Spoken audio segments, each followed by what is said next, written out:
personal opinions and unchecked commentary. While it garners a significant following among unaligned voters, the content often lacks a neutral, fact-driven approach, instead leaning heavily on the host's perspectives. Rogan's interviews frequently prioritize his own views over probing, data-driven inquiries, failing to engage his guests in meaningful, fact-based discussions. As a result, listening to the podcast does not equate to a comprehensive examination of an issue and cannot be considered a reliable forum for exploring and validating ideas. It is concerning that Rogan's interviewing style remains unchallenged, yet it is likely this approach contributes to the podcast's widespread popularity. I'm sick of nobody knowing about this, right? The other day I walked into a pub for the first time in ages. The gust of wind caused by my opening the door caused 2 receipts to fly off the bar straight at me. They flew either side of me and in an act of astounding coordination. It's infuriating that my incredible feat has been overlooked. Right. Days ago, I stepped into a local pub for the first time in a long while. As I pushed open the door, a sudden gust of wind swept 2 receipts off the bar, sending them flying in opposite directions. With a display of lightning-fast reflexes, I skillfully intercepted both receipts, one in each hand, before nonchalantly placing them back on the bar in a moment of triumphant pride. My agility, precision, and remarkable dexterity have allowed me to accomplish an extraordinary feat, yet no one seemed to notice or care. This moment deserves recognition. Edit. Marvel have just contacted me about a possible film franchise. Tried to warn a girl at my gym. I tried to warn a girl at my gym that had period stains on the back of her shorts, and she went on a rant, saying that she was working out in OMGG and trying to make fun of me in front of everyone for being weird. So I announced the entire G. A discomforting gym encounter. I attempted to discreetly alert a woman at my gym to a visible period stain on the back of her workout shorts. However, she responded negatively, dismissing my concern and mocking me in front of the gym patrons. Feeling embarrassed and frustrated by her reaction, I took a stand and voiced my concern loudly to the entire gym, urging her to take care of the situation and clean herself.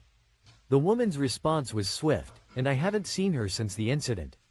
While I acknowledge my actions may have been perceived as petty and have since been met with criticism from others, I genuinely believed I was doing the right thing by bringing it to her attention.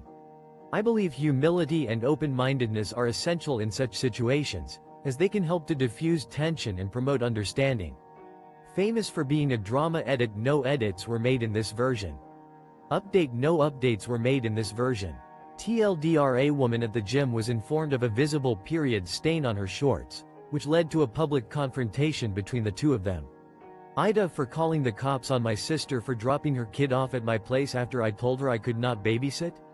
I told her several times over the course of a week that I am not available to babysit. She dropped the baby on my porch and her and my mom drove away saying that am I the asshole for involving the authorities when my sister dropped off her child at my doorstep despite my previous warnings that I wouldn't be available for babysitting? I had made it clear to her multiple times over the course of a week that I couldn't watch her child. However, she showed up unannounced and left the baby on my porch, telling my mom and her that I would have to deal with the situation and reschedule my plans. Frustrated and concerned about the child's welfare, I decided to call the police, citing child abandonment. For years, I've consistently provided financial support to my parents and sister, but now I'm drawing a line in the sand. I believe it's her responsibility to care for her own child, and I'm not willing to compromise my own needs and plans to do so. At 24, she's never had a steady job and has chosen to become a mother. I think it's time for her to take on those responsibilities and make decisions that affect her child's life.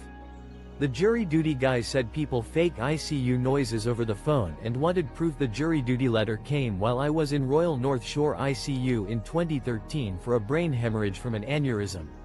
I was 4 days post-surgery when the letter came and bored. I read it in the hospital. 2. A representative from the jury duty office called to inquire about my response to a jury summons, but they weren't convinced I was telling the truth.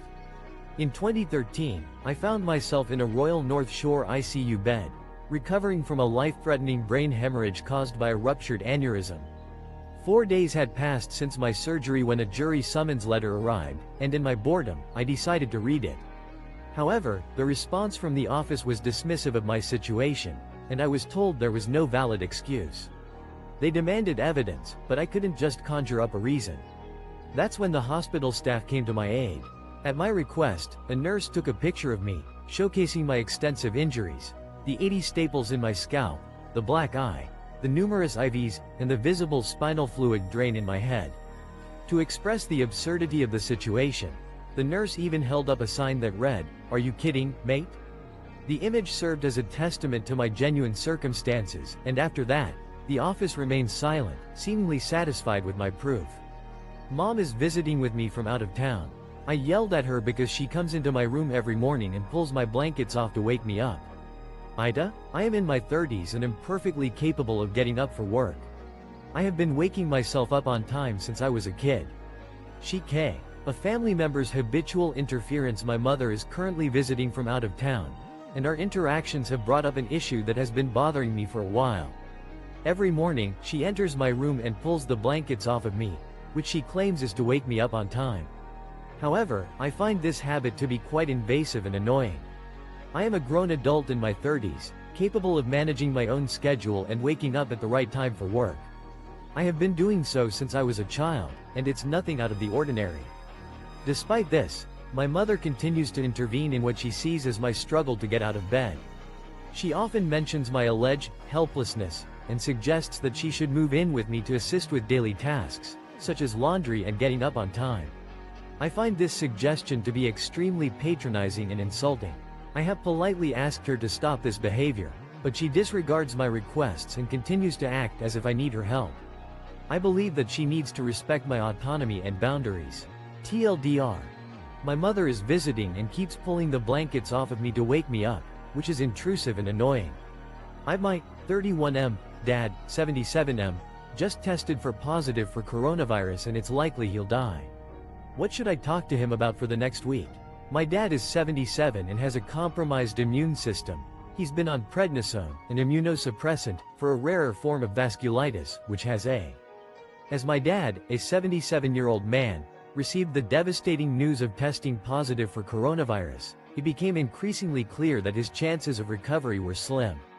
His fragile health, exacerbated by a compromised immune system, has been further strained by his long-term use of prednisone, a medication used to treat vasculitis, a rare condition affecting his lungs. The prognosis is grim, and I'm left with the difficult reality that I may not have the opportunity to truly understand my father. In the past, our relationship has been marred by tension and a lack of openness, a common dynamic between many Asian fathers and their Asian American sons. This reality has left me with a deep-seated fear that I may never truly get to know the man behind the facade. As I prepare for the